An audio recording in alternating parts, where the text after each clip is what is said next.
ఈరోజు ఈ కార్యక్రమానికి మనకు ఒక విశిష్ట అతిథి వచ్చారు. వారు గుంటూరులో శృంగేరి శారదాపీఠం నిర్వహిస్తున్నారు. గుంటూరులో ఏంటంటే శారదాపీఠాలు ఎక్కడుంటే శృంగేరి తరపునో అక్కడ అన్ని పీఠాలు కూడా వారు ఏదో విధంగా వారి సహాయ సహకారాలు అందిస్తూనే ఉంటారు. మనకి ఆయన ఆత్మీయ అతిథి. వారు గుంటూరులో ఉన్నప్పటికీ కూడా కాకినాడ అయ్యప్ప స్వామి దేవాలయంలో ఏ కార్యక్రమాలు జరుగుతున్నప్పటికీ కూడా వారు తెలుసుకుని ఆ కార్యక్రమాలకి వారు చేసే సహాయ సహకారాలు అందిస్తున్నందుకు వారికి సర్వదా ఆలయ కమిటీ తరపున నేను వారికి కృతజ్ఞతావందనాలు తెలియజేసుకుంటున్నాను.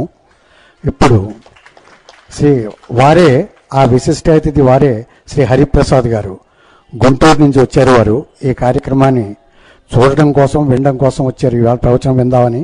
వారు ఎంతో బిజీగా ఉన్నప్పటికీ కూడా గురువు గారు చెప్పిన ప్రవచనం వారికి తీరుబడి ఉన్నప్పుడల్లా ఎలాగో అలాగా కాకినాడ వచ్చేసి వారి ప్రవచనం రోజు ఉందామని కుతూహలంతో ఉంటూ ఉంటారు ఎప్పుడూను. అంచేత వారికి ఏదో కొంచెం ఇవాళ వెసులుబాటు అయి ఉంటుంది, తీరుబడి అయి ఉంటుంది. వెంటనే 4 గంటలకు బయలుదేరి వెంటనే ఇక్కడికి వచ్చేసారు ఈ కార్యక్రమం వినడానికి, గురువుగారి ప్రవచనం వినడం కోసం అని చెప్పి. ఇప్పుడు శ్రీ హరిప్రసాద్ గారు పూజ్య గురువు బ్రహ్మశ్రీ చాగంటి కోటేశ్వరరావును పుష్పమాలంకృతం చేస్తారు. ఇప్పుడు మనకి ఆ శృంగేరిపేట నుంచి వచ్చిన లలితా సహస్రం వీరు పంపించిందే, ఇప్పుడు మనం వేస్తున్నది వారు పంపించిందే మనందరికీ కూడాను. అలాగే మన సరస్వతి పూజ జరుగుతున్నప్పుడు మన వెంకటేశ్వర వైభవానికి ఆయన మన నారాయణ సేవకి ఆయన మొత్తం ఖర్చు అంతా వీరే భరించారు. ఆవేళ వెంకటేశ్వర వైభవంలో జరిగిందంతా కూడా. అంచేత నేను ఇంకా ఎక్కువసేపు ఈరోజు టైం తీసుకొని ఇప్పుడు పూజ్య గురువులు ఈరోజు ప్రవచనం చేయవలసిందిగా వారి పాదములను బట్టి ప్రార్థిస్తున్నాను. తాటంకయుగళీభూత తపనోడుపమండల, ఈ నామం గురించి నిన్నటి రోజున మీకు కొంత విజ్ఞాపన చేసి ఉన్నాను. పద్మరాగ శిలాదర్శ పరిభావి కపోలభూ అని పిలుస్తారు అమ్మవారు. వసిన్యాది దేవతలు అమ్మవారి యొక్క ఆవిర్భావాన్ని చూసి స్తోత్రం చేసేటప్పుడు, లేదా అమ్మవారి ఆవిర్భావం అయిపోయి సభ తీర్చిన తర్వాత వసిన్యాది దేవతల చేత అమ్మవారి ఆజ్ఞ ప్రకారం చేయబడిన స్తోత్రం కనుక వారు మనసులో మళ్ళీ ఒక్కసారి స్మరించి అమ్మవారి యొక్క ఆవిర్భావ ఘట్టాన్ని మనకొక్కసారి వివరించినటువంటి సందర్భం. మిగిలిన సహస్రనామ స్తోత్రాలకి లలితా సహస్రనామ స్తోత్రానికి ఉండేటటువంటి పెద్ద భేదం ఎక్కడుంటుందంటే, లలితా సహస్రనామ స్తోత్రం మీరు భక్తితో మొదలు పెట్టగానే మిమ్మల్ని జ్ఞానసిద్ధి వైపు మనస్సుని ఏకీకృతం చేసి అమ్మవారి దర్శనం వైపు తీసుకెళ్ళగలిగినటువంటి శక్తితో కూడి ఉంటుంది. కేశాది పాదాది పర్యంతం వర్ణన చేసేటప్పుడు అమ్మవారు చిదగ్నికుండ సంభూత కనుక మీరు అమ్మవారి యొక్క అవయవాలలో తల మొదలుకొని ఏ అవయవం దగ్గర చూసినప్పుడు మీకు ఏ ఒక్క విషయం జ్ఞాపకం రావడం వల్ల మీ మనస్సు పరవశించిపోయి అమ్మవారి యొక్క ఆ అవయవమునందు మనస్సు కేంద్రీకృతమైపోయి వేరొక నామం స్ఫురణలోకి రానటువంటి స్థితిని పొందినా తత్కారణము చేత అప్పుడే అక్కడే మీరు తరించారని గుర్తు. అందులో చెప్పిన ఏ నామము కూడా మిమ్మల్ని బాహ్య దృష్టితో చూడమని కాదు. ఇది మీరు ఎప్పుడూ జ్ఞాపకం పెట్టుకుంటూ ఉండాలి. నేను తరచూ జ్ఞాపకం చేస్తాను. ఎందుకంటే మీరు ఒకటి జ్ఞాపకం పెట్టుకోండి, ఎప్పుడైనా లలితా సహస్రం చేస్తున్నప్పుడు మా అమ్మగారి బుగ్గలు చాలా ఎర్రగా ఉంటాయి అని మీరు వచ్చిన వాళ్ళందరితో ఎప్పుడైనా చెప్తారా? మీరు నా భార్య బుగ్గలు ఎర్రగా ఉంటాయండి అని చెప్పను. నేనేమిటి, ఎవరూ చెప్పరు లోకంలో, అలా ఏ మూఢుడు చెప్పడు. కానీ అటువంటిది తల్లి అందాన్ని కొడుకు చెప్తాడా? ఎక్కడైనా అమ్మా నీ బుగ్గలు చాలా ఎర్రగా ఉన్నాయమ్మా అన్న మాట మనం అంటే అది స్తోత్రం అవుతుందా? దాని బాహ్యార్థం అంతే అయితే మీరు కేవలం అమ్మవారి బుగ్గలు ఎర్రగా ఉన్నాయి అని తెలుసుకుని మీరు పొందే ప్రయోజనం ఏమిటి? దానివల్ల మీరు ఆ కోణంలో విచారణ చేస్తే దానివల్ల మీకేమవుతుంది అంటే అర్థం కూడా తెలియడం చేత మీరు భక్తితో కైమోడ్చగలుగుతారు. అర్థం తెలియనంతసేపు దాన్ని ఏం చెయ్యవలసి వస్తుందంటే మీరు భక్తితో పూర్ణ చెయ్యవలసి ఉంటుంది. ఈ భక్తితో పూర్ణ చేయడం అనేటటువంటిది ఎలా ఉంటుంది అంటే పోట్లగిత్తని అదుపులో పెట్టడంలా ఉంటుంది. ఒక పోట్లగిత్త ఉందనుకోండి, అది ఎప్పుడూ కూడా పొడవడానికే ప్రయత్నిస్తుంది. దాన్ని ఎలాగో అలా పట్టుకుని తీసుకెళ్ళి కట్టుకొయ్య దగ్గరికి కట్టేంత వరకు కూడా రైతుకు కూడా అనుమానమే అది ఎప్పుడు కొమ్మిసురుతుందో అని. అలాగే మనసు ఏమైపోతుందంటే మొట్టమొదట మీరు చాలా కాలం నుంచి ఏ సంస్కారాన్ని దానికి అలవాటు చేసి ఉన్నారో అది ఆ సంస్కారముతో కూడినటువంటి కోణంలో చూడడానికి ప్రయత్నం చేస్తుంది. మీరు చూడండి, నేను ఒక మాట చెప్తాను మీకు. ఒక అందమైన వస్తువు కనపడింది అనుకోండి లోకంలో, ఇది నాదైతే బాగుండన్న భావన కలుగుతుంది. లేకపోతే ఒక అందమైన వస్తువు కనపడింది అనుకోండి, మనసు ఎప్పుడూ ఏ భావనతో చూడడానికి అలవాటు పడిపోయిందో అదే భావనతో చూడడానికి అలవాటు పడుతుంది. మీరు పద్మరాగ శిలాదర్శ పరిభావి కపోలభూ అంటున్నారు అనుకోండి, నేను ఒక వాస్తవాన్ని, ఒక పరమ సత్యాన్ని విచారణ చేస్తున్నాను. అమ్మవారి బుగ్గలు పద్మరాగమునులతో చేయబడినటువంటి అద్దం కన్నా ఎర్రగా ఉంటాయి అని ఆ నామానికి అర్థం. ఇప్పుడు మీరు అలా దర్శనం చేశారనుకోండి, మీ మనసుకు ఉండేటటువంటి మొదటి లక్షణం ఏంటంటే అబ్బా బుగ్గలు ఎంత బాగున్నాయో ఈ లెక్కన అని దర్శనం చేస్తుంది. ఇప్పుడు బుగ్గలు ఎంత బాగున్నాయో అన్న ఉద్దేశ్యంతోనైనా మీరు అమ్మవారి బుగ్గల వంక చూడడం మంచిదే. కానీ దాని యందు మనస్సు ఏమాత్రమూ అడుగు పక్కకి వెయ్యడానికి వీలు లేని రీతిలో మీరు నిలబెట్టవలసి ఉంటుంది.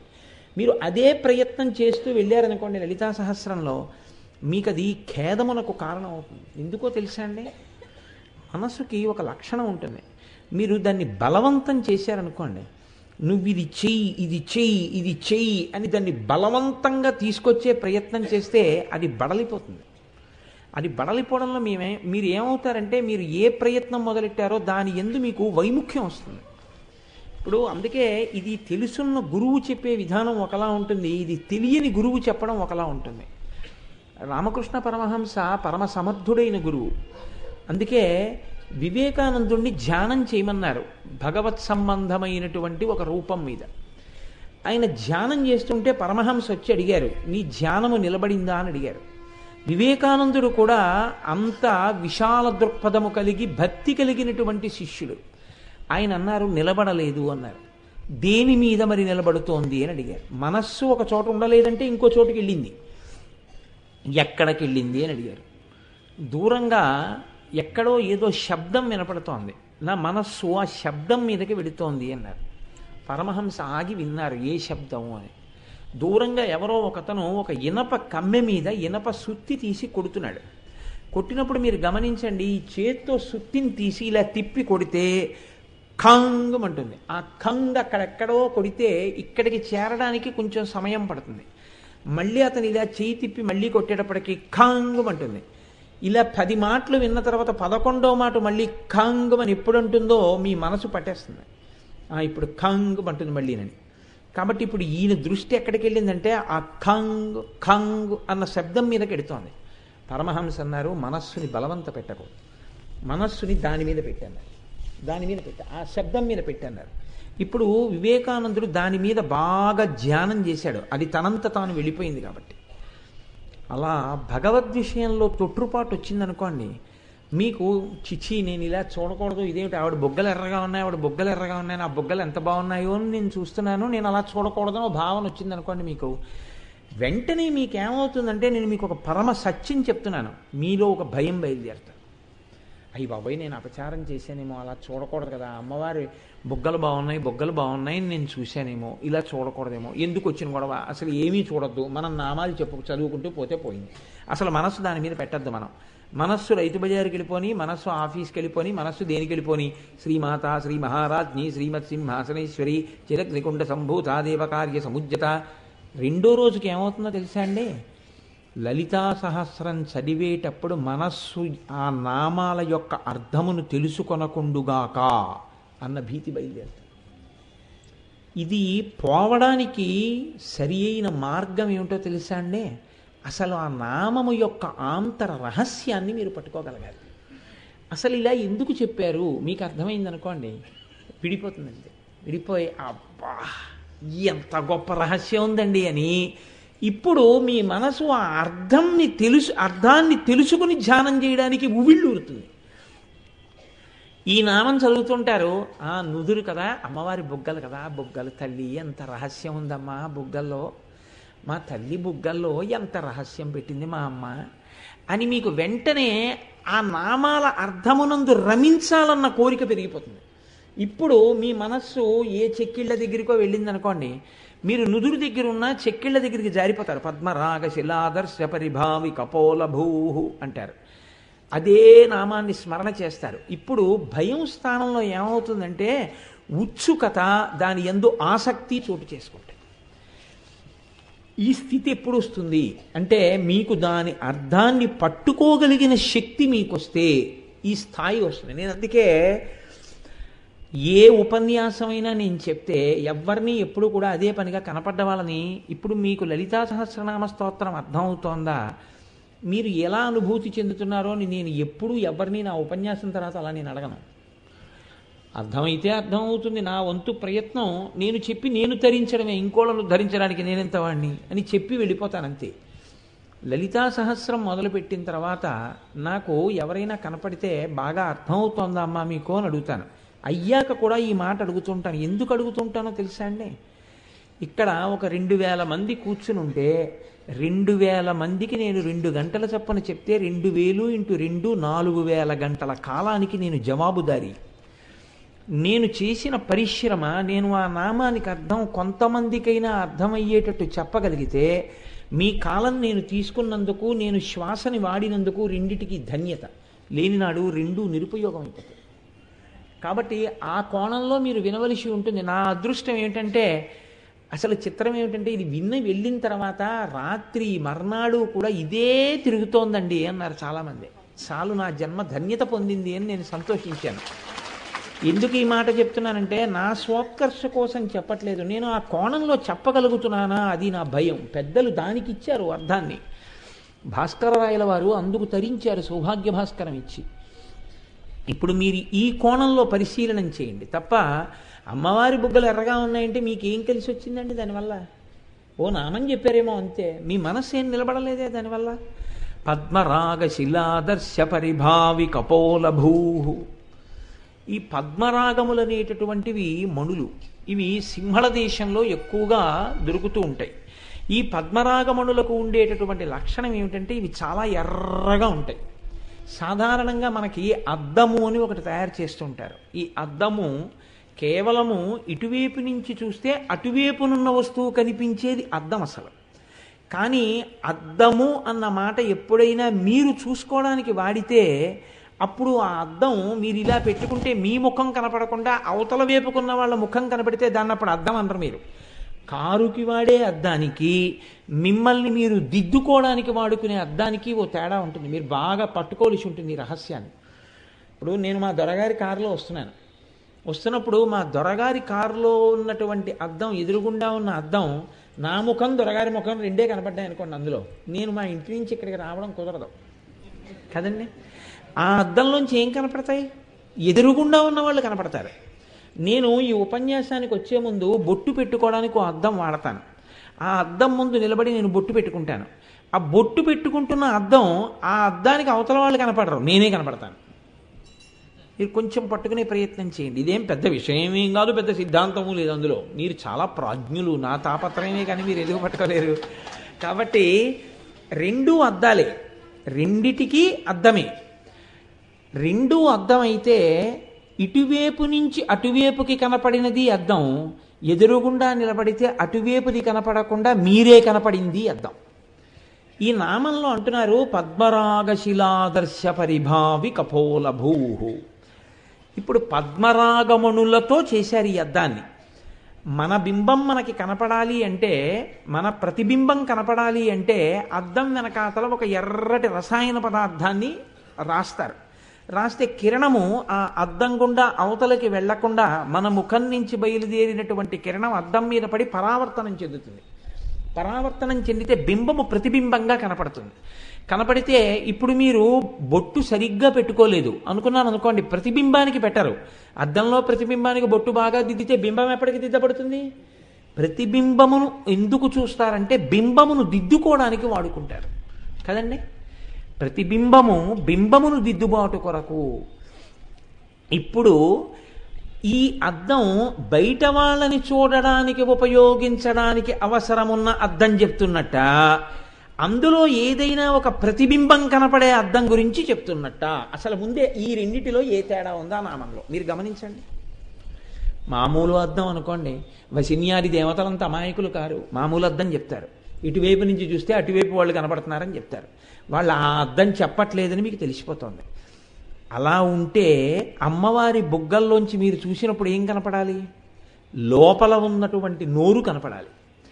నోరు కనపడాలి, యువతల దవడలో యువతల బుగ్గ లోపలి భాగం ఎర్రగా కనపడాలి. అది ఎలా సరిపోతుంది? సరిపోదు. ఈ బుగ్గ పైభాగం ఒక్కటే చెప్పాలంటే ఎర్రటి మెరుపుతో కూడినటువంటి వేరొక పదార్థం ఏదైనా చెప్పాలి. చెప్పి ఇలా మెత్తగా ప్రకాశవంతంగా అందంగా ఉంది అని ఏదో ఒక ఉపమానం తీసుకొచ్చి అక్కడ వేసి చెప్పాలి. కానీ వాళ్ళు అద్దాన్ని చెప్తున్నారు, అద్దమే పట్టుకున్నారు.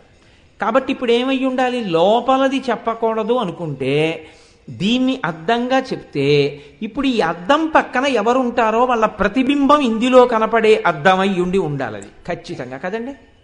ఇప్పుడు దీన్ని అద్దం చేశారు, లోపలది కనపడడం ప్రయోజనం కాదు. దీన్ని ఏ అద్దంగా ఉంచాలి అంటే దీని పక్కన కూర్చున్న వాళ్ళ ప్రతిబింబం ఇందులో కనపడాలి. కాసేపు మీరు మర్చిపోండి కోటేశ్వరరావు బుగ్గ అని మర్చిపోండి, ఇది ఒక అద్దం అనుకోండి. ఇక్కడ అద్దం ఉంది, అద్దం ఉంటే ఇప్పుడు నా పక్కకు వచ్చి నా భార్య కూర్చుంది అనుకోండి. ఉదాహరణకి కుడి పక్కన కూర్చుంది, కాసేపు ఏదో మర్యాదకి అంతే, అది అలా వైదికమా వదిలేయండి, పక్కన కూర్చుంది. ఇప్పుడు నా బుగ్గ అద్దం అయితే నా బుగ్గలో ఎవరు కనపడతారు? అది పెద్ద విశేషం ఏంటంటే ఎవరు కనపడతారు? నా భార్య కనపడుతుంది. ఆ నా భార్య యొక్క ప్రతిబింబము ఈ అద్దంలో కనపడుతుంది. అమ్మవారి బుగ్గను ఎందుకు పద్మరాగమణులతో కూడిన అద్దం చేసినట్టు? ఇది మీరు పట్టుకోవాల్సి ఉంటుంది. ఇది రహస్యం ఆ నామానికి. ఇప్పుడు అమ్మవారి యొక్క చిక్కిలిని, అమ్మవారి యొక్క గండస్థలాన్ని వాళ్ళు మామూలు అద్దంతో చెప్పలేదు. ఇటువంటి అద్దం అంటున్నారు. పద్మరాగ శిలాదర్శ పరిభావి కపోలభూ. ఆదర్శ అన్న మాటకి అమరకోశం అద్దము అని వ్యాఖ్యానం చేస్తుంది, దర్పణము అని చెప్తుంది. పద్మరాగమణులతో చేయబడిన అద్దమును తిరస్కరించినది. పోని పద్మరాగమణులతో చేసిన అద్దంలా ఉంది అన్నారా? అనలేదు. పద్మరాగమణులతో చేయబడినటువంటి ఒక అద్దం ఉందని మీరు అనుకుంటే ఆ మణులతో చేయబడిన అద్దము ఎంత అందంగా ఉండి ఉంటుందో అటువంటి అందమును తిరస్కరించగలిగినటువంటి చెక్కిళ్ళు ఉన్నటువంటి తల్లి. ఇది ఆ నామానికి అర్థం. ఏమిటి చెప్పదలుచుకున్నారు వశిన్యాది దేవతలు ఇందులో? బాహ్యంలో చెప్పాలనుకోండి, ఒక్క వాక్యంతో పూర్తి చేసేయచ్చు. పద్మరాగమణులతో చేయబడినటువంటి అద్దం ఎర్రగా ఉంటుంది, కానీ దాని కాంతి కన్నా ఈవిడ బొగ్గల కాంతి చాలా ఎక్కువగా ఉంది. కాబట్టి ఈవిడ కపోలముల యొక్క కాంతి చేత తిరస్కరింపబడినటువంటి పద్మరాగమణులతో కూడిన అద్దమో. ఒక్క వాక్యం అయిపోయినంతే. అది కాదు వశిన్యాది దేవతల ప్రయోజనం. వేరొకటి ఉంది. దీన్ని పట్టుకోగలిగితే మలుపు తిరిగిపోతుంది. ఆ ఒక్క నామం చాలు మిమ్మల్ని ఉద్ధరించడానికి. నేను రోజు మొరపెట్టేది అదే. ఏ ఒక్క నామైనా పట్టుకోగలిగితే చాలు, జీవితానికి ఒక కొత్త దిశ వచ్చేస్తుంది. ఇప్పుడు ఎలా వస్తుంది దాని అర్థం అంటే మీరు చూడండి. ముందు ఎందుకు తిరస్కరణ జరిగింది మీరు ప్రయత్నం చేయండి. అమ్మవారి బుగ్గలు ఎరుపు కాబట్టి అద్దం కూడా ఎర్రగానే చెప్పాలి. మామూలు అద్దాలు తెల్లగా ఉంటాయి, ఎర్రటి అద్దమై ఉండాలి. అందులో ఒక ప్రతిబింబం కనపడాలి. ప్రతిబింబం కనపడేటటువంటి ఎర్రటి అద్దంగా చెప్పాలి అంటే అంత ఎర్రటి కాంతి కలిగినటువంటి మణులుగా చెప్పబడవలసినటువంటివి పద్మరాగమణులు. కాబట్టి ఇప్పుడు ఈ అద్దం పద్మరాగమణులతో చేయబడి ఉన్న ఒక అద్దాన్ని ఇక్కడ పెట్టారు. అమ్మవారి బుగ్గ ఇక్కడ ఉంది. మీరు ధ్యానంలో రెండింటినీ చూడండి. చూస్తే ఈ అద్దం గొప్పదా ఈ బుగ్గ గొప్పదా అని చూశారనుకోండి, మీకు కొన్ని తేడాలు కనపడతాయి. ఇప్పుడు ఈ పద్మరాగమణులు కాంతి వెదజల్లుతూ ప్రకాశవంతంగా ఎర్రగా ఉంటాయి. అమ్మవారెవరు? పూర్వజ, అందరికన్నా ముందు పుట్టింది. అందరికన్నా ముందు పుడితే 80 ఏళ్ళు వచ్చేసినా ఎర్రగా ఉండొచ్చు. కొంతమంది పుట్టినప్పుడు ఎంత ఎర్రగా ఉంటారో 80 ఏళ్ళు వచ్చినా 90 ఏళ్ళు వచ్చినా అంత ఎర్రగా ఉంటారు. ఇంకా ఎర్రబడతారు కూడా ఒక్కొక్కసారి, ఏసీల్లో ఎక్కువ ఉంటాయి. కానీ బుగ్గకి ఆ స్థితిస్థాపక శక్తి ఉండదు. స్టిఫ్నెస్ అంటామే అది ఉండదు, జారిపోతుంది. ఇలాగా జారిపోయి ముడతలు పడిపోతుంది. ముడతలు పడిపోయి ఇప్పుడు ఆ బుగ్గలో ద్యుతి కాంతి అంతగా ఉండడానికి అవకాశం ఏమి ఉండదు. కానీ యవ్వనంలో ఉన్నటువంటి స్త్రీ యొక్క బుగ్గ, ఆమె యొక్క గండభాగం చెక్కిలి స్థితిస్థాపక శక్తిని కలిగి, అనగా ఇలా జారిపోకుండా ముడతలు పడిపోకుండా కాంతితో ప్రకాశవంతంగా ఆకర్షణీయంగా ఉంటుంది. పద్మరాగమణులకి ఉన్నటువంటిది కొంతకాలం గడిచిపోయిన తర్వాత చిన్న గీతైనా పడిపోతుంది, దుమ్మైనా పడిపోతుంది, మాషన్నా పోతుంది. అమ్మవారి యొక్క బుగ్గలో ఎన్నటికీ గీతలు పడవు, ఎన్నటికీ మాసిపోవు, ఎన్నటికీ ఆ బుగ్గలు పూర్వజ అన్న నామం ఉంది కదా అని ఇప్పుడు ఆవిడ వృద్ధురాలైపోయిందని నువ్వు అనడానికి వీలైన బుగ్గలు కావు. కాబట్టి ముందు ఆ అద్దంతో పోల్చడంలో మీకు ఏమందింది? ఆ కాంతిని ఈ కాంతితో చెప్పాలంటే ఆవిడ యవ్వనంలోనే ఉంది. ఈ నామానికే యవ్వనంలో ఉంటుందా? ఏ నామానికైనా యవ్వనంలోనే ఉంటుందా? ఏ నామానికైనా యవ్వనంలోనే ఉంటుంది. ఏ నామానికైనా యవ్వనంలో ఉంటే మీరు నేను ఎందుకు ఉండలేము? అంటే మనము కాలమునకు వశులము. ఇవాళ కోటేశ్వరరావు ఇలా ఉన్నాడు, ఓ 30 ఏళ్ళు పోయిన తర్వాత కోటేశ్వరరావు సభలోకి వచ్చాడు అనుకోండి, ఏమో గోపాలకృష్ణ గారు చేయి పట్టుకుని నన్ను వేదిక ఎక్కిస్తారేమో కదా. అందుకని అప్పుడు ఏమవుతుంది అంటే నా ఉద్దేశం ఏంటంటే గోపాలకృష్ణ గారు కాలమును గెలిచిన వారై ఉంటారు కదా. కాకపోతే ఆయన నుండి చెయ్యబట్టి ఎక్కించాలంటే అది నా ఉద్దేశం. కాబట్టి ఇప్పుడు ఆవిడ కాలమును గెలిచినటువంటి తల్లి. కాలమునకు ఆవిడ లొంగదు. కాలమునకు ఆవిడ లొంగదన్న విషయం మీకు ఎక్కడ బాగా రూఢైంది? నిన్ననే రూఢైంది. నిన్న చెప్పారు కదా, ఆవిడ తపనోడుపమండల, సూర్యచంద్రులు ఇద్దరు ఆవిడ కర్ణాభరణములు. కాబట్టి ఆభరణములుగా వారుంటే వారు ఈవిండి ఏం చేయగలరు? ఆవిడ కాలమునకు లొంగదు. సూర్యచంద్రుల యొక్క ప్రత్యాయాంతికతాహ పునర్న దివసాహ కాలో జగద్భక్షక. మళ్ళీ సూర్యోదయ సూర్యాస్తమయాలు, చంద్రోదయ చంద్రాస్తమయాల్లో మన ఆయుర్దాయం గ్రసిస్తోంది. అమ్మవారి ఆయుర్దాయం అలా గ్రసింపబడడం ఉండదు. ఆవిడకి అవి ఆభరణములు, ఆవిడ అనుగ్రహంతో ప్రకాశిస్తున్నాయి. కాబట్టి ఇప్పుడు ఆవిడ కాలమునకు లొంగదు. కాబట్టి ఆవిడ నిత్య యవ్వన, ఆవిడ ఎప్పుడూ యవ్వనంతో ఉన్నది. కాబట్టి ఇప్పుడు ఈవిడితో సమానంగా కాలమునకు లొంగకుండా అమ్మవారు నిలబడిపోయినట్టు కాలమునకు లొంగకుండా పద్మరాగమణుల అద్దం కూడా ఉండగలదా? ఉండలేదు. కాబట్టి పరిభావి కపోల భూహో, అమ్మవారి బుగ్గల యొక్క సౌందర్యం ముందు పద్మరాగమణుల యొక్క అద్దం ఓడిపోయింది. మొట్టమొదట అక్కడ పోయింది. రెండవది ఏది? అద్దమునకు ఒక లక్షణం ఉంటుంది. మీరు ఎప్పుడైనా చూడండి, గొల్లల మావిడాడ అని మనకు ఒక క్షేత్రం ఉంది. ఆ క్షేత్రానికి మీరు వెళ్ళి దర్పణ మంటపం ఉంటుంది. ఆ దర్పణ మంటపంలో మేడ మీద నడుస్తుంటే నేను ఇంత మనిషిని కనపడుతుంటాను, పొట్టివాడిగా కనపడుతుంటాను. మీరు వెంకటేశ్వర స్వామి వెంకటాచల క్షేత్రంలోకి వెళ్ళి లోపలికి వెళ్ళగానే రంగనాయకుల మంటపం ఎదురుకుండా కుడి చేతి పక్కన స్వామివారికి దర్పణ మంటపం అని ఉంటుంది. మీరు ఆ దర్పణ మంటపంలో ఊంజల్ సేవ జరుగుతున్నప్పుడు కూర్చుంటే మీరు ఎటు తల తిప్పి చూసినా కూర్చున్న వాళ్ళందరూ వెంకటేశ్వర స్వామి ఉయ్యాల పక్కన ఎవరికి వాళ్లే కనపడుతుంటారు అద్దాల్లో. ఎప్పుడైనా దర్పణ మంటపంలో ఊంజల్ సేవ చేసిన వాళ్ళకి తెలుస్తుంది అనుభవం. అన్ని అద్దాల్లోనూ మీరు వెంకటేశ్వర స్వామి కనపడుతూ ఉంటారు. అలా ఒక అద్దం ఒక చోట మీరు కూర్చుంటే మీరు అనేక చోట్ల ఉన్నట్టుగా అద్దములు చూపించగలవు. ఇది మాయని సృష్టిస్తుంది అద్దం. మీరు పొడుగ్గా ఉంటే పొట్టిగా చూపిస్తుంది అద్దం, మీరు పొట్టిగా ఉంటే పొడుగ్గా చూపిస్తుంది అద్దం, మీరు సన్నగా ఉంటే లావుగా చూపిస్తుంది అద్దం, మీరు లావుగా ఉంటే సన్నగా చూపిస్తుంది అద్దం. మీరు కొంచెం వెనక్కి బాగా దూరంగా ఉంటే మీరు కొంచెం దగ్గరగా ఉన్నట్టుగా ఉంటుంది అద్దం. అందుకే కార్లకి వాటికి రియర్ మిర్రర్స్ అని ఉంటాయి పక్కన. దాని మీద ఒక కాషన్ ఆర్డర్ ఉంటుంది. The objectives which you are visualising in the mirror are not so distant as you see in the mirror అని. మీరు అద్దంలో చూస్తున్నప్పుడు కనపడినటువంటి వస్తు దూరం యథార్థముగా అంత దూరంలో మీకు ఆ వాహనము లేదు, గుర్తెరగండి అని. ఎందుకంటే అద్దంలో చూసినప్పుడు మీకు చాలా దగ్గరగా ఉన్నట్టు కనపడచ్చు. చాలా దగ్గరకు వచ్చేసింది కదా అని మీరు కారు తిప్పకుండా అలాగే పెట్టి కూర్చున్నారనుకోండి, వెనకాల వాడు ఉన్నాడు మరి దూరంగా ఉంటాడు. కాబట్టి అద్దంలో చూస్తున్నటువంటి మీ వెనక వాహనం యథార్థముగా ఎంత దూరంలో ఉంటుంది అన్నది మీరు డ్రైవ్ చేయడం నేర్చుకుంటున్నప్పుడు వెనక అద్దంలోంచి ఒకసారి చూసి ఇంత దూరంలో ఉన్నదాన్ని ఇంత దూరంలో ఉన్నట్టు ఈ అద్దం చూపిస్తూ ఉంటోందన్న సత్యాన్ని మీరు రూఢిపరుచుకుంటేనే మీరు క్షేమంగా, వెనకవారు క్షేమంగా, ముందువారు క్షేమంగా మీ వాహనాన్ని మీరు నడపగలరు. లేకపోతే మీరు నడపలేరు. అటువంటి ఇబ్బందులన్నీ వేటికున్నాయి. అద్దాలకున్నాయి. అమ్మవారి బుగ్గలకి అలాంటి ఇబ్బందులు ఆవిడ బుగ్గలకి ఏమి ఉండవు. అలాగ పొట్టివాడిని పొడుగ్గా చూపించడం, పొడుగువాడిని పొట్టిగా చూపించడం, లేకపోతే లావు వాడిని సన్నంగా చూపించడం, సన్నం వాడిని లావుగా చూపించడం, ఇలాంటి పనులు ఈ అద్దం ఏం చేయదు.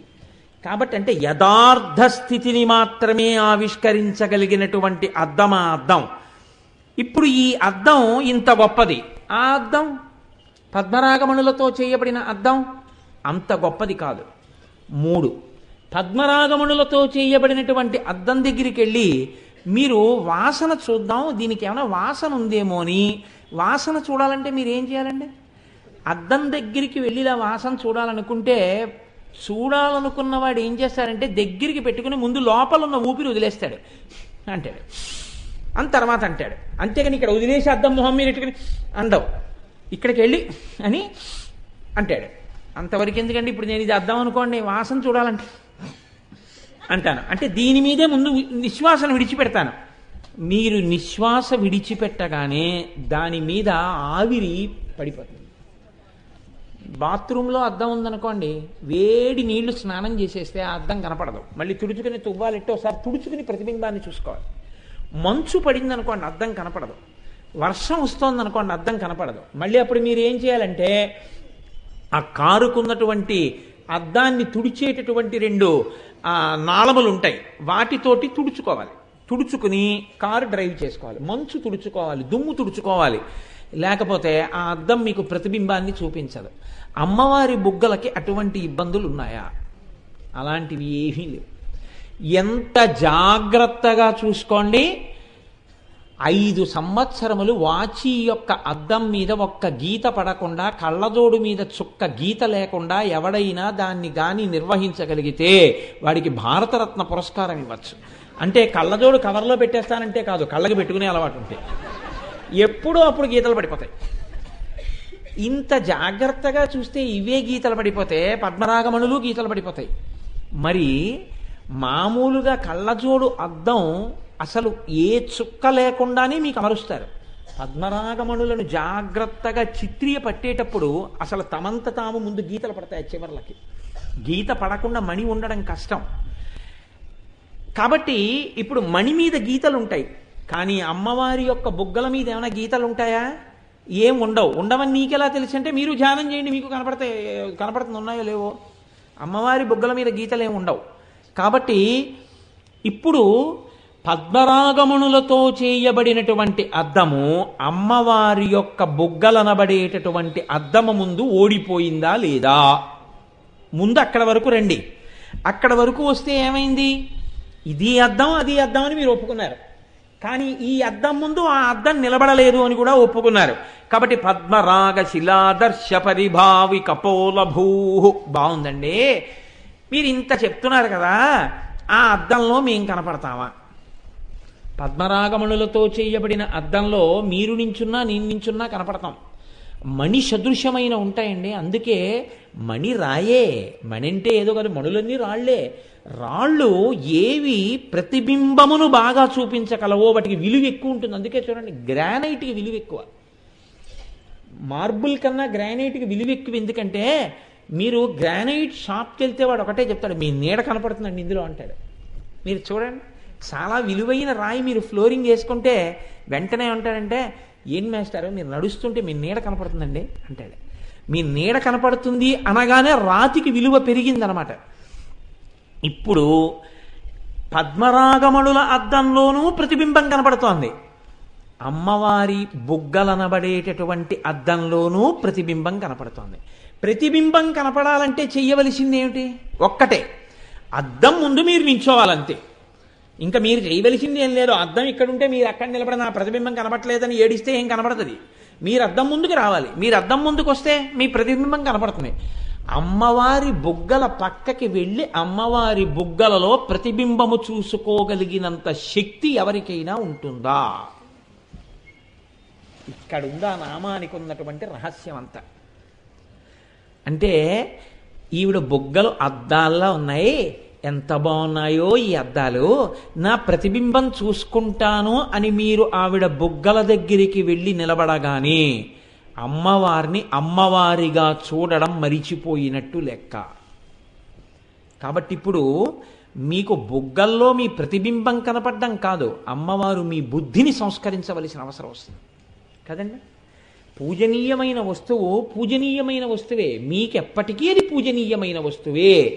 మరి ఇప్పుడు ప్రతిబింబం చూసుకోవడానికి యోగ్యమైన వస్తువు ఎవరికి అది అర్థం? ఎవరు చూసుకోవాలి? శివుడు ఒక్కడే చూసుకోవాలి. శివుడు ఎప్పుడు చూసుకుంటాడండి? ఆయనకి ఇంకా అద్దాలు ఉండవు ఇంట్లో. అదే పని ఏమిటి? ఈవిడ బుగ్గల్లో అద్దం, ఈవిడ బుగ్గల్లో చూసుకుని బొట్టెట్టుకోవడం, ఈవిడ బుగ్గల్లో చూసుకుని విభూతి రాసుకోవడం చేసుకున్నాడు అనుకోండి, మీరు నేను ప్రమదగణాలు అందరూ ఏమనుకుంటారు? మనమేనేమండి ఏదో శుభ్రంగా ఇంట్లో బొట్టెట్టుకొస్తున్నాం, ఈయన ఆవిడ పక్కన కూర్చుని ఆవిడ బుగ్గల్లో చూసుకుని విభూతి రాసుకుంటాడు, బొట్టెట్టుకుంటాడు అనుకుంటారు కదా. ఎలా వచ్చి కూర్చుని ఆయన చూసుకుంటాడు? ఆయనకి చూసుకోవలసిన అవసరమే ఉంది. ఇక్కడ ఉన్న పెద్ద ఇబ్బంది ఎందుకు వచ్చిందంటే, ఈ నామం ఎందుకు ఇలా వచ్చిందో తెలుసా అండి? ఆ అద్దంలో చూసుకోగలిగిన శక్తి ఉన్నవాడు శివుడు ఒక్కడే. శివుడు ఒక ఆడదాని బుగ్గల దగ్గరికి వచ్చి బుగ్గల్లో చూసి తన యొక్క ప్రతిబింబాన్ని దర్శనం చేసుకుని పొంగిపోయి దిద్దుకోవాలంటే, అసలు ఆడదాని బుగ్గల వంక చూసి తన ప్రతిబింబాన్ని చూసుకుని తన బింబాన్ని దిద్దుకోవాలి అంటే తన దేహమునందు మమకారం ఉండాలి. నాకు తలకాయ దువ్వుకుందామన్న భావన ఎప్పుడు ఉంటుంది అంటే, నాకు నా శిరోజములను సంస్కరించుకోవాలన్న భావన ఉంటే, నేను ఒక తపస్సులో ఉన్నాననుకోండి, ఆ తల పెరిగిపోతున్నా తల జడలు కట్టేస్తున్నా నాకు దానితో సంబంధం ఏముండదు. అలాగే శివుడు అంటే ఎప్పుడూ తనలో తాను రమిస్తూ ఉండిపోయేవాడు. ఆయన ఎప్పుడు బహిర్ముఖుడు కాడు. ఎప్పుడు ఇలా కూర్చుని ఆనందం బయట ఉండదు ఆయనకి. ఆయనకేమిటి ఎవరికైనా అంతే, ఆనందం లోపల ఉంటుంది. తన లోపలే ఉన్న ఆనందంలో తాను రమిస్తూ ఆత్మయందు రమిస్తూ ఆత్మారాముడై ఉంటాడు. శివుడనగా బహిర్ముఖుడు కానివాడు. బహిర్ముఖుడు కానటువంటి శివుడు అసలు ఆవిడ బుగ్గల పక్కన కూర్చుంటే కదా ప్రతిబింబం పడ్డాం. అంటే ఇప్పుడు పద్మరాగమునులతో చేయబడిన అద్దం ఓడిపోయిందా, అమ్మవారి బుగ్గలు ఓడిపోయా? తన భర్తని తన పక్కన కూర్చోపెట్టుకోలేకపోయింది అనుకోండి, ఇప్పుడు ఎవరు ఓడిపోయినట్టు? మీరు కొంచెం దీన్ని చాలా జాగ్రత్తగా గమనించవలసి ఉంటుంది. ఈ నామాన్ని ఒక భార్య ఏడిచింది అనుకోండి, ఎన్నడూ ఆయన ఇంటికి రారు, ఆయన నా పక్కన కూర్చోరు, నాతో కలిసి కనీసం ఒక్క పూజ చేయరు, ఎన్నడూ నా చేతితో గుప్పెడు అన్నం కూడా తినరు అని ఒక భార్య ఏడ్చింది అనుకోండి. ఇప్పుడు ఆ భార్య భర్తని తన పక్కన కూర్చోపెట్టుకోవడంలో విఫలమైపోయాను అని ఏడుస్తున్నట్టు కదండి. తన పక్కన కూర్చోవలసిన వాడు కూర్చోవట్లేదు అని ఏడుస్తోంది ఆవిడ అని గుర్తు. ఆ బుగ్గలు పద్మరాగమణులతో కూడిన అద్దాలైతే ఆ అద్దంలో చూసుకోనివాడు శివుడైతే ఇప్పుడు ఆ బుగ్గలు ఓడిపోయినట్టా గెలిచినట్టా? ఆలోచించండి. ఇప్పుడు ఆ బుగ్గలు ఓడిపోయాయా గెలిచాయా? ఖచ్చితంగా ఓడిపోయాయి కదండి. ఎందుకంటే శివుడు కూర్చోడు పక్కన. శివుడంటే తనలో తాను రమించేవాడు. తనలో తాను రమించే శివుడు ఎంత భర్త అయినా పక్కన కూర్చోనప్పుడు అమ్మవారి బొగ్గలు పద్మరాగమణులతో కూడినటువంటి అద్దములను గెలిచినటువంటి శోభతో కూడినవైతే మాత్రం ఆవిడ బొగ్గలకు ఒరిగినదేమి? నామం యొక్క గొప్పతనం అది. ఇప్పుడు ఆ కోణంలో మీరు పరిశీలన చేయండి. ఇప్పుడు ఆవిడకు ఒరిగింది ఈ మాట మీరు చెప్పగానే, ఇప్పుడు ఎన్నడూ భర్తృసుఖం ఎరగనటువంటి ఒక స్త్రీ దగ్గరికి వెళ్ళి ఎంత చదువుకున్నావమ్మా, ఎంత సంస్కారమమ్మా, ఎన్ని గొప్ప లక్షణాలు ఉన్నాయమ్మా, ఎంత అందగత్తెవమ్మా అన్నారనుకోండి, ఉత్తర క్షణంలో ఆవిడ పవిటితో కళ్ళు తుడుచుకుంటుంది. ఎందుకో తెలుసా అండి?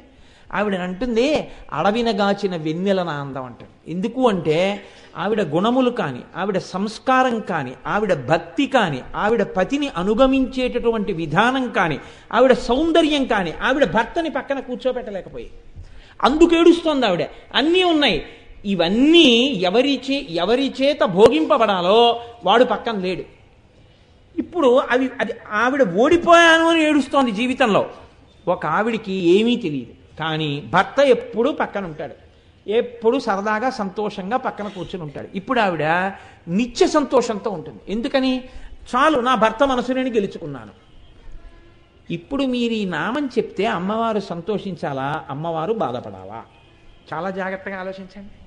ఇప్పుడు నేను చెప్పిన కోణంలో ఆలోచించండి. పద్మరాగ శిలాదర్శ పరిభావి కపోలభూ అన్నాను నేను. ఇప్పుడు నేను చెప్పిన సిద్ధాంతంలో ఇక్కడే నేను ఆగిపోతే ఈ నామము చేత అమ్మవారు ప్రీతి పొందుతుంది అని చెప్పడానికి మీ దగ్గర ఏమైనా ఆధారం ఉందా? ఏమైనా ఉందా? లేదు కదా. మరి వసిన్యాది దేవతలు ఎలా చెప్పారు ఈ నామాన్ని? ఇలాగా అమ్మవారు ఎలా చెప్పించింది? అమ్మవారేగా వసిన్యాది దేవతలలో ప్రవేశించి చెప్పించింది. వాక్కు ఎక్కడున్నా వైదికమై 10 మందిని ఉద్ధరించే వాక్కు ఎవరు పలికినా ఆ వాక్కు అమ్మవారిదే. పూలతోటంతా నాదైనప్పుడు ఇక్కడ చామంతి మొక్క పూసిన పూలు నావే, అక్కడ గులాబీ మొక్క పూసిన పూలు నావే. శంకర భగవత్పాదులు చెప్పినా అమ్మవారే చెప్పింది, వసిన్యాది దేవతలు చెప్పినా అమ్మవారే చెప్పింది, పోతన గారు చెప్పినా అమ్మవారే చెప్పింది. ఎవరు చెప్పినా అమ్మవారే చెప్తోంది. దుర్వాసో మహర్షి ఆర్యా దిశితి చెప్పినా ఆవిడే చెప్పింది. మూక పంచశతి మూకశంకరులు చెప్పినా ఆవిడే చెప్పింది. చంద్రశేఖర పరమాచార్య స్వామి వారు అనుగ్రహ భాషణం చేస్తే ఆవిడే చెప్పింది. కోటేశ్వరరావు ఇవాళ 4 మాటలు మాట్లాడితే ఆ తల్లే మాట్లాడింది. కాబట్టి ఇప్పుడు పద్మరాగశిలాదర్శ పరిభావికపోలభోహో ఆవిడ స్తోత్రము అని మీరు ఎలా చెప్పగలుగుతున్నారు? ఆ నామాన్ని పరిశీలనం చేయండి. కాబట్టి నేనంటాను ఆ నామము ధ్యాన సంబంధము అంటాను. మీరు బాగా ధ్యానం చేస్తే తప్ప మీకు అందదు. ఎందుకు అందదు? ఇప్పుడు మీరు వెనక్కి వెళ్ళండి కొంచెం. ఈ అందం ఎంత గొప్పదని మీరు చెప్తున్నారో, ఈ అందం ఒక్క అందానికే ఒక ప్రత్యేకత ఉంది. ఏమిటా అందం? ఇది కాలమునకు కూడా వశం కాని అందం. ఎంత అందమో కాలమునందు పోవచ్చు. ఈ అందం కాలంలో పోయే అందం కాని అందం అమ్మవారిది. ఇంత అందం ఇప్పుడు కాదు, ఒకప్పుడైనా శివుణ్ణి కూర్చోబెట్టగలిగిందా? వెనక్కి వెళ్ళండి ఒకసారి. ఎప్పుడు ప్రయత్నించింది ఆవిడ అసలు శివుణ్ణి తనవాడిగా చేసుకుందామని? తన ప్రయత్నం వదిలేయండి. శివుడిని ఆవిడవాడిగా చేద్దామని ప్రయత్నం ఎవరు చేశారు? మన్మధుడు చేశాడు కదండి. మన్మధుడు ఒకానొకప్పుడు దేవతలందరూ ప్రార్థన చేశారు, అమ్మవారిని అయ్యవారి వస్తువుగా మార్చు, ఆమె యందు అనురక్తి కలిగేటట్టుగా చెయ్యి అన్నారు. ఆమె యందు అనురక్తి కలిగేటట్టుగా చెయ్యవలసిన అవసరం ఎందుకు వచ్చింది? అసలు ఆ అనురక్తి కలగాలని హిమవంతుడు తీసుకొచ్చి పార్వతీదేవిని ఆయన దగ్గర వదిలేడు. కానీ ఆయనకు అనురక్తి కలగలేదు కాబట్టి శివుడు అయ్యాడు. అనురక్తి కలగట్లేదు కాబట్టి, అనురక్తి కలగకపోతే కొడుకు పుట్టడు కాబట్టి, పుట్టకపోతే తారకాసురుడు పరిమార్చబడడు కాబట్టి, అనురక్తి కలగడానికి లోకంలో ఉన్నది ఒక్క ఔషధం, నీ బాణమే. అందుకని నువ్వు బాణం వెయ్యి అన్నారు మన్మధుణ్ణి. ఇప్పుడు మన్మథ బాణం వేసిన తరువాత స్త్రీయందు అనురక్తి కలగని వాడొకడు ఉన్నాడని లోకంలో ఎవడు లేడు. ఎవడికైనా అనురక్తి కలిగింది. అలా మినహాయింపబడిన వాడొకడున్నాడు అన్నవాడు లేడు లోకంలో. కాముడి యొక్క బాణం పడితే ఎంత తపస్సు చేసుకుంటున్నవాడు భ్రంశమైపోయాడు శివానుగ్రహం ప్రసరించనంతసేపు. మరి శివుడేమయ్యాడు? బాణం ఒక్కటేశాడు, ఇంకా మిగిలిన 4 వేయలేదు, ఆ మన్మధుణ్ణి కాల్చేశాడు. అంటే అమ్మవారి యొక్క బుగ్గలకి, అమ్మవారి యొక్క సౌందర్యానికి పరమశివుడు లొంగకపోవడం అన్నది ఇప్పుడేనా? ఎప్పుడో మొదలైందా? ఎప్పుడో మొదలైంది దీని కథ. మీరు చూడండి, ఇది మీరు లోక సాధారణమైన విషయాన్ని ఎలా పట్టుకుంటారో అలాగే పట్టుకోవాలి. ఒక పెద్ద మనిషి దగ్గర ఒక ఆవిడ ఏడుస్తోంది అనుకోండి, ఆయన నాతో సరిగ్గా ఉండట్లేదండి అస్సలు అని. ఇలా అమ్మ మీ పెళ్ళైనప్పటి నుంచేనా ఈ మధ్యనేనా అని అడుగుతారు పెద్దవాళ్ళు. అయితే లేదండి పెళ్ళైనప్పటి నుంచి ఆయన ఇదే వరుస అందనుకోండి. పెళ్ళైనప్పటి నుంచి ఇలా ఇదే వరుస అయితే అసలు పెళ్ళి ఎందుకు చేసుకున్నట్టు? ఇప్పుడు అక్కడికి ఎడతారు కదండి, వెనక్కి ఎడతారు కథ. ఇక్కడ అంతే, మీరు వెనక్కే వెళ్ళాలి ఈ నామాన్ని ఆధారం చేసుకుని. ఇది ఎప్పటి వరుస? పెళ్ళికి ముందా పెళ్ళైన తర్వాత? పెళ్ళికి ముందు నుంచి ఇదే వరుస. మరి మీకు పెళ్ళి ఎలా అయిందమ్మా? పెళ్ళి ఎలా చేసుకున్నాడు? ఇక్కడికి రండి, ఇక్కడుంది తమాషా అంతా. మరి పెళ్ళి ఎందుకు చేసుకున్నాడంటే బాహ్యమైన అందం చూసి చేసుకోలేదు. ఇప్పుడు ఆవిడ తపస్సు చేసింది, శివుణ్ణే పెళ్లి చేసుకుంటాను.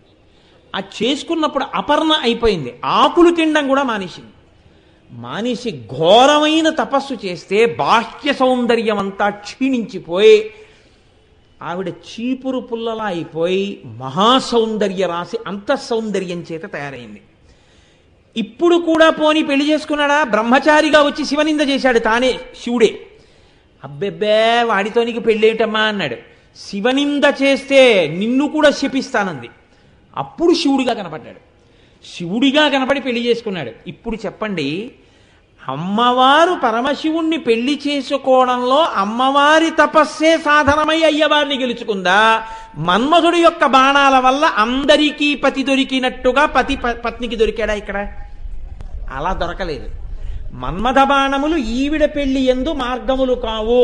ఈవిడ తపస్సు, ఈవిడ అంతఃసౌందర్యము ఆయనని పతిగా చేసుకోవడానికి మార్గమైనది. అందుకు పెళ్ళయింది. బాగుందండి. మరి మన్మథుడేమయ్యాడు? మీరు ఈ ఒక్క నామాన్ని చాలా జాగ్రత్తగా వెనక్కి అడుగులెయ్యాలి. మన్మథుడేమయ్యాడు?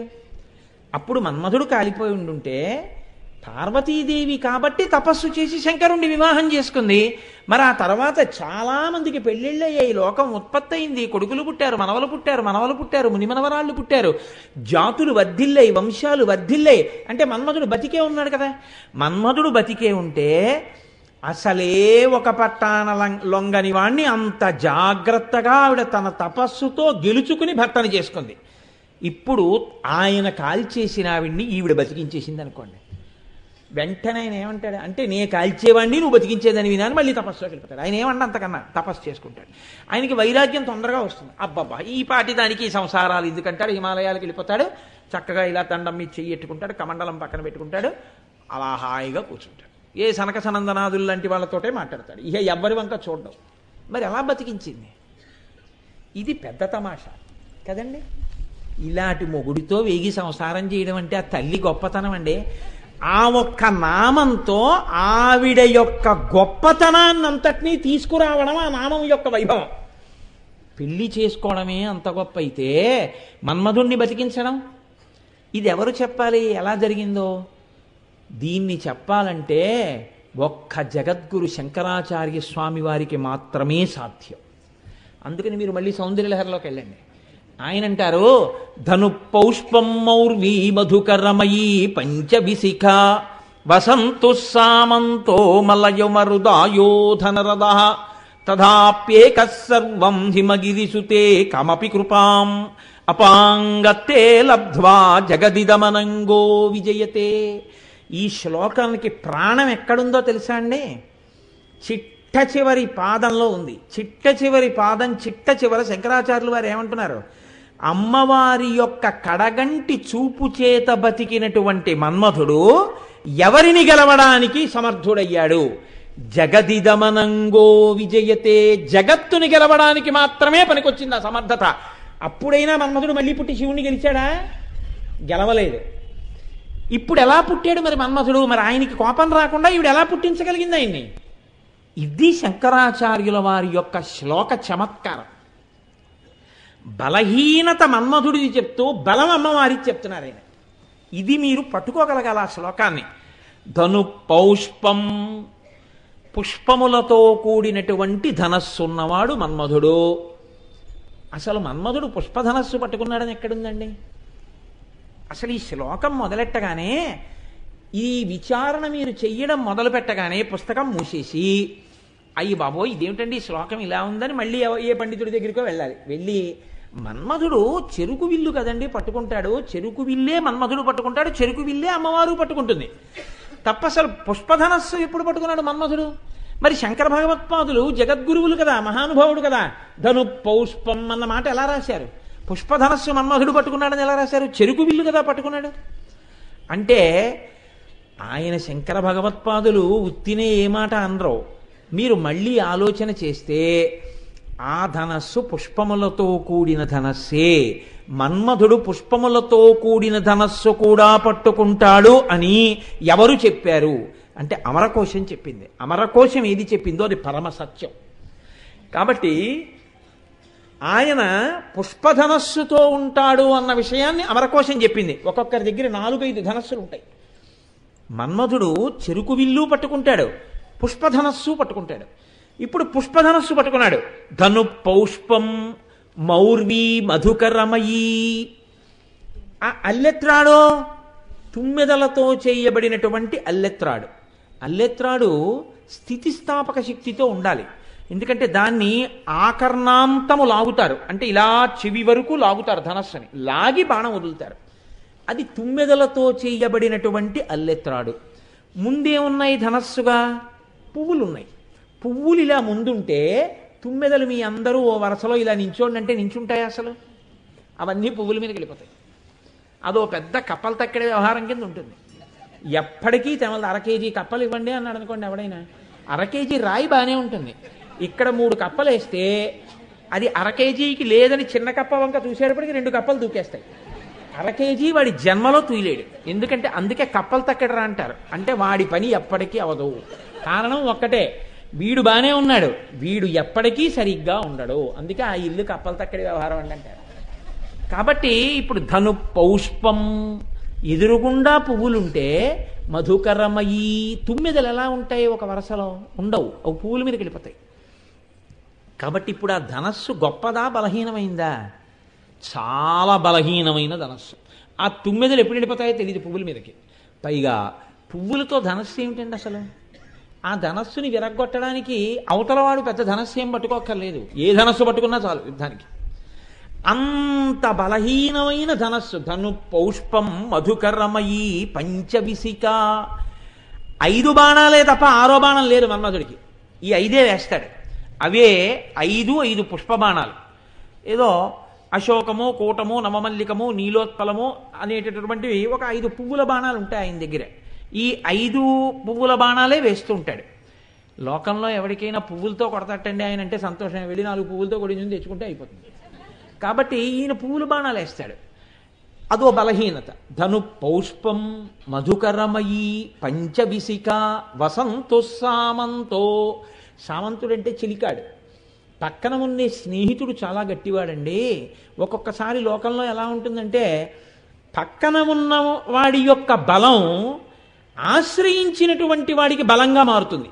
వాడికి సహజంగా బలం ఉండదు, కానీ తాను ఎవరిని ఆశ్రయించి ఉన్నాడో వాడి బలం చేత తనకన్నా బలవంతుణ్ణి అధిక్షేపిస్తాడు. దీనికి ఒక ఉదాహరణ చెప్తుంటారు పెద్దలు. శేషుడికి గరుడు అంటే చాలా భయం. ఎందుకంటే సహజంగా శేషుడు పాము, గరుడు సర్ప విరోధి. అందుకని ఒక్క సభామంటపంలో స్వామివారు ఉండగా శేషుడు అక్కడికి వెళ్ళట. ఎందుకు వెళ్ళడంటే, గరుడు సభామంటపానికి తీసుకెళ్తాడు, సభామంటపం నుంచి బయటికి తీసుకెళ్తాడు. అక్కడ ఆయనది అధికారం. ఈయన వెళ్ళాడనుకోండి లేనిపోని ఇబ్బంది. కానీ శయనాగారంలో శ్రీ మహావిష్ణువు పడుకునే చోట శేషుడిది అధికారం. ఎందుకని ఆయన శేషుడి మీద పడుకుంటాడు. ఒకానొక నాడు ఎందుకో అకస్మాత్తుగా ఒక మాట చెప్పడానికి శేషుడు శ్రీ మహావిష్ణువు యొక్క పాలసముద్రానికి వచ్చారు మాట చెప్దామని. ఇప్పుడు ఈ శేషుడు అన్నాడు, అలాగే పడుకుని గరుత్మంతుడిని చూసి, hello Garuda how are you అన్నాడు. అంటే ఓయ్ గరుత్మంత ఎలా ఉన్నావు, బాగున్నావా అన్నాడు. వీళ్ళు మాట అనడమే. ఇప్పుడు గరుత్మంతుడు అనుకున్నట్టు, అవునులే స్థానబలం, స్వామి నీ మీద పడుకుని ఉన్నారుగా, ఏమైనా అంటావు అని. ఇప్పుడు బాగున్నానండి అన్నాడు. ఎందుకని? పైన శ్రీ మహావిష్ణువు పడుకున్నారు. మీరు ఒక వస్తువుని ఆశ్రయించి ఉన్నారనుకోండి, అది చాలా బలమైన వారు మీ వెనకాతలు ఉన్నారనుకోండి, మీ జోలికి రావడానికి భయపడతారు. ఆయన్ని మనం ఏం చేయలేము బాబా, ఆయన వెనకాల మినిస్టర్ గారు ఉన్నారంటారు కదండి. పోనీ మన్మధుడి వెనకాతలు అలా ఏమైనా బలమైన వాడు ఉన్నాడా? వసంతు సామంతో. వసంతుడు ఆయనకి చిలికాడు. ఈ వసంతుడు ఎప్పుడు ఉంటాడు? చైత్ర వైశాఖ మాసములు వసంత ఋతువు, అప్పుడే ఉంటాడు. చైత్ర వైశాఖ మాసాలు వెళ్ళిపోయాయి అనుకోండి, మళ్ళీ వచ్చే వరకు కనపడ్డాయి. ఇంత గొప్ప చెలికాడు, మళ్ళీ పిలిస్తే పలకడు, సెల్కి నెంబరు లేదు, ల్యాండ్ ఫోను లేదు, కాబట్టి దొరకడు. కాబట్టి వసంతు సామంతో మలయమరుదాయోధనరథ. మలయ పర్వతం మీద ఉండేటటువంటి గంధపు చెట్ల మించి వచ్చేటటువంటి సువాసన ఆయనకి రథంగా ఉంటుంది. ఈ గంధపు చెట్ల మించి వచ్చేటటువంటి గాలి మనిష్టం వచ్చినట్టు వెళ్ళదు, దాని ఇష్టం వచ్చినట్టు ఎడుతుంది. గాలి వీచేటప్పుడు తన ఇష్టం వచ్చినట్టు వీస్తుంది, కానీ మన ఇష్టం వచ్చినట్టు వీయదు. శత్రువు అక్కడ ఉన్నాడు రా అన్నారు అనుకోండి, రథం ఇటు వెళ్ళిపోతుంది. ఎందుకంటే అది మలయమరుదాయోధన రథ, అటుపోతూ ఉంటుంది ఆ రథం. ఇంత బలహీనమైన రథం. మలయమరుదాయోధన రథ తథాప్యేక సర్వం హిమగిరిసుతే కమపి కృపాం అపాంగత్తే లబ్ధ్వా జగదిదమనంగో. అసలు అన్నిటికన్నా బలహీనత ఏమిటో తెలుసా అండి? అసలు ఆయనకి శరీరం లేదు. ఎదురుగుండా శత్రువు పోని భీకరాకారంతో నించున్నాడంటే భయపడతారు ఏ పువ్వులు విల్లైనా. అసలు ఆయనకి శరీరమే లేదు. ఇక శరీరమే లేనివాడు యుద్ధానికి వస్తే ఎవడు మాత్రం భయపడతాడు? అమ్మ ఇన్ని బలహీనతలు ఉన్నటువంటి మన్మధుడు అపాంగతే లబ్ధ్వా, నువ్వు ఇలా చూశావంతే గొప్ప బలాన్ని పొందాడమ్మా. ఎంత బలాన్ని పొందాడు? జగదిదమనంగో విజయతే. అనంగుడు శరీరము లేనటువంటి మన్మధుడు ఈ జగత్తునంతటినీ గెలిచాడు. మన్మధుడి చేత మేము ఓడింపబడలేదన్న మొనగాడు లోకంలో లేకుండా ఉన్నాడు. అందరూ ఆయనకి వశులైపోయిన వారే. అలా వశం చేసుకోగలిగినటువంటి శక్తి ఇన్ని బలహీనతలున్న మన్మధుడికి ఎక్కడి నుంచి వచ్చింది? అపాంగతే లబ్ధ్వా, నువ్వు ఇలా చూడడం వల్ల వచ్చింది. ఇలా చూసినప్పుడు కోపంగా చూసినట్ట, కారుణ్యంతో చూసినట్ట? ఇలా చూస్తే కటాక్షం, కనుచివర్ల నుంచి చూస్తే. నువ్వు కటాక్షిస్తే వచ్చింది. నువ్వు కటాక్షించి మరింత బలం ఇచ్చేస్తే చంపేసిన వాడికి కోపం రాదా? అంటే నేను చంపేవాడిని, జగత్తంతా గెలవగలిగినంత బలాన్ని నువ్వు కటాక్షంతో ఇచ్చేదాని వినా అండ ఆయన. ఇక్కడుంది రహస్యం, శంకరాచార్యులు వారు పెట్టింది. అనంగో, ఎవరు చంపేశారు? శివుడు చంపేశాడు మూడవ కంటి మంటతో. చంపడం అంటే ఏమిటండి? ఆ శరీరము లేచి తిరగదు కదండి. ఇప్పుడు శరీరం పడిపోవడమే చావు అంటే, ఇప్పుడు ఆ శరీరం అక్కడే ఉంటుంది. ఆయన చనిపోయారండి అంటారు. ఆయన అక్కడే ఉన్నారు కదండి అంటే, ఆయన ఉన్నారండి, కానీ ఆయనలో ఉండవలసిన వస్తువు వెళ్ళిపోయింది కాబట్టి ఆ శరీరం ఇక లేచి తిరగదు. మీరు చాలా జాగ్రత్తగా గమనించండి ఇందులో రహస్యం. అమ్మవారు బ్రతికించిన తరువాత మన్మధుడు అదే శరీరంతో లేచి తిరిగాడా? మళ్ళీ తిరగలేదు. శంకరుడికి ఎందుకు కోపం రావాలి? నీ మనసెరిగిన ఇల్లాలనయ్యా, నువ్వు చంపిన వాడిని నేను మళ్ళీ ఆ శరీరంతో లేచి తిరగమని చెప్పలేదే. ఆవిడ ఎంత ఆయన ఎదురు ప్రశ్న వెయ్యడానికి వీలు లేని రీతిలో ఆయన మర్యాదని నిలబెట్టి మన్మధుడిని బతికించింది. ముందెవరి మర్యాద నిలబెట్టింది? శివుడి మర్యాద నిలబెట్టింది. ఎందుకు బతికించావు? ఎక్కడ బతికించా? నేను చూపించండి మన్మధుడిని. ఆ శరీరం కాల్చేశారు కదండి, బూడిదైపోయిందిగా. నేనేం ఇవ్వలేదే శరీరాన్ని. మరి మన్మధుడు ఎలా బతికాడు? అనంగో, నేను ఇవ్వలేదే శరీరాన్ని. శరీరం ఇవ్వనప్పుడు బతికించడం ఎలా అయింది? మరి మన్మధుడు తిరుగుతున్నాడు కదా లోకం కోసం.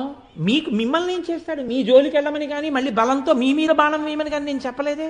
మీ మీద గౌరవం అలాగే ఉంచాను. మీరు నా పతి అయ్యారంటే నా తపస్సుకు అయ్యారు, మన్మథ బాణానికి అవ్వలేదు. ఇప్పటికీ మన్మధుడు మీ మీద బాణం వేయలేడు. మన్మథ బాణం ఎవరికి మీద వరకు వస్తుంది అంటే జగత్తు మీద. జగదిదమనంగో, అనంగుడిగా ఉంచాను, శరీరం లేకుండా ఉంచాను. మీరు శరీరం తీస్తే నేను శరీరం ఇవ్వలేదే. ఇది శాంకర ప్రజ్ఞ. శ్లోకంలో పార్వతీ పరమేశ్వరుల యొక్క హృదయములను ఆవిష్కరిస్తున్నారు ఆయన. ఎలా? చెప్పకుండా. ఇది పైకి దొరుకుతుందా? మీరు జాగ్రత్తగా గమనిస్తే వస్తోంది. అంటే ఇంకొకసారి అమ్మవారు పరమశివుడి యొక్క హృదయాన్ని దోచుకుంది. మీరు గమనించండి. ఇప్పుడు మళ్ళీ ఆవిడ శివుడి మనసు దోచుకుంటే శివుడు ఏమవుతున్నాడు? ఆవిడ తనని ఎంత బాగా అర్థం చేసుకుంటోందో, తన మనసు ఎంత తెలుసుకుంటోందో తెలుసుకున్న కొద్దీ ఆవిడ మనసుకి వశుడవుతున్నాడు. అంటే తన పక్కకి తెచ్చి కూర్చోపెట్టుకోవడంలో ఆవిడ సఫలీకృతురాలవుతోంది. ఇప్పుడు శివుడు కాల్చిన మన్మధుణ్ణి బతికించింది. ఎలా బతికించింది? శివుడు కాల్చేసిన శరీరాన్ని తిరిగి ఇచ్చి కాదు, శరీరం లేకుండానే బతికించింది. ఇది ప్రజ్ఞ, చాలా గొప్ప విషయం. కానీ శివుడి మర్యాదకు భంగం ఉందా? లేదు. లేచిన వాడు ఏం చేస్తాడు? సాధారణంగా యుద్ధంలో శత్రువు చేత మూర్ఛపోయాడు అనుకోండి, లేవగానే ముందు ఎక్కడ శత్రువు అని మళ్ళీ ధనస్సు తీస్తాడు.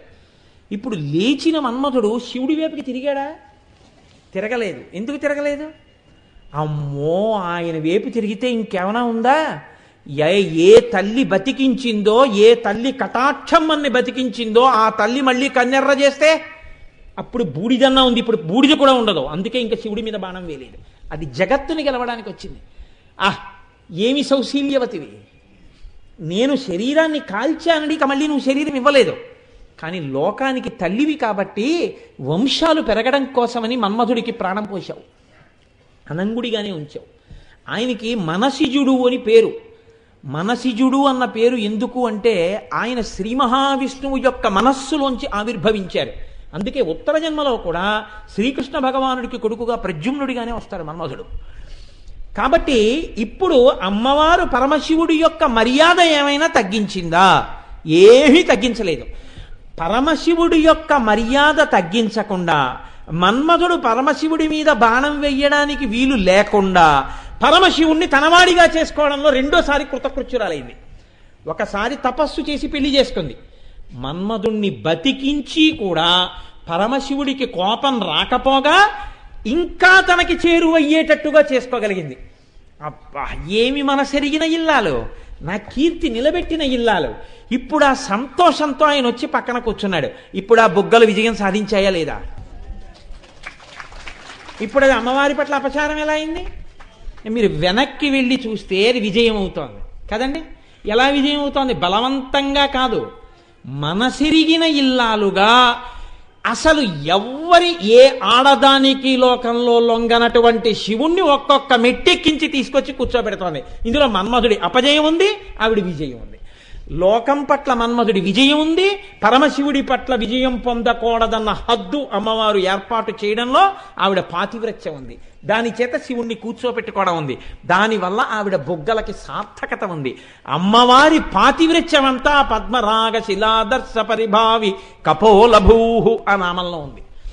ఇప్పుడు నేను మీతో అంటాను, పరమశివుడు అమ్మవారి ముఖం వంక చూడడంలో ప్రీతిపాత్రుడై ఉన్నాడు అంటే, అమ్మవారి ముఖం దగ్గరికి వచ్చి కూర్చున్నాడు, అమ్మవారి బుగ్గల్లోకి చూస్తున్నాడు అంటే, ఆయన అమ్మవారిని చూసి సంతోషిస్తున్నాడు అంటే, అమ్మవారు అన్నప్పుడు ఆడదైతే ఆడది ఆయనకి భార్య అయితే భార్య వంక చూస్తున్నాడు అంటే, పరమశివుడు ఆ మన్మధుడికి లొంగాడో లొంగలేదో తెలియదు కానీ అమ్మవారి విషయంలో మన్మథ ప్రజ్ఞకే లొంగినట్టు అయిందా లేదా?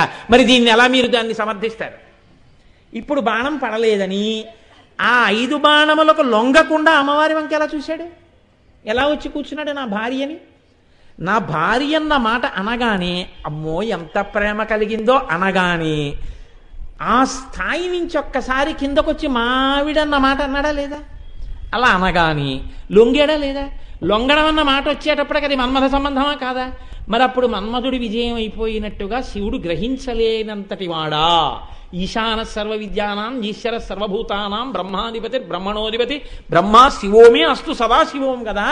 ఈ పాటి విషయం శివుడు గ్రహించుకోలేక బుట్టలో పడిపోతే బుట్టలో పెట్టడం అమ్మవారి యొక్క గడుసుతనం అయిపోతుంది కానీ సౌశీల్యం అవుతుందా? అప్పుడు మళ్ళీ అలా పరిశీలించండి. ఎన్ని మిలికలండి ఒక్క నామం అంటే.